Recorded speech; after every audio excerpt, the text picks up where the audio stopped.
আর আমি কি তোমাদেরকে বলে দিই নাই, আমি কি তোমাদেরকে বলছিলাম না যে শয়তান হলো তোমাদের দুইজনের প্রকাশ্য শত্রু, প্রকাশ্য দুশমন। তাহলে বোঝা যায় প্রকাশ্য শত্রু যাতে একটা আছে, গোপন শত্রু আছে। না হয়তো আল্লাহ বলতেন যে শয়তান তোমাদের শত্রু, প্রকাশ্য বলতেন না। কিন্তু শয়তানকে আল্লাহ চিনেই দিছেন প্রকাশ্য শত্রু। তাহলে একজন গোপন আছে, গোপনটাকে, গোপন হলো নফসে আম্মারা, নফস।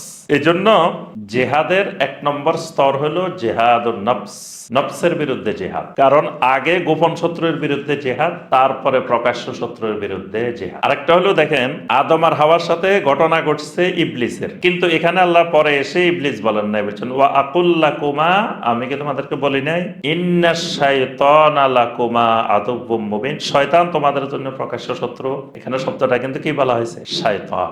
শয়তান আর ইবলিস পার্থক্য আছে, মানে শয়তানটা অনেক ব্যাপক, শয়তানের একটা অংশ ইবলিস। শয়তানের মধ্যে মানুষও শয়তান হইতে পারে, জিনও শয়তান হইতে পারে, ইবলিসও শয়তান। তো এই যত রকমের শয়তান আছে, সমস্ত শয়তানেই আমাদের জন্য প্রকাশ্য শত্রু।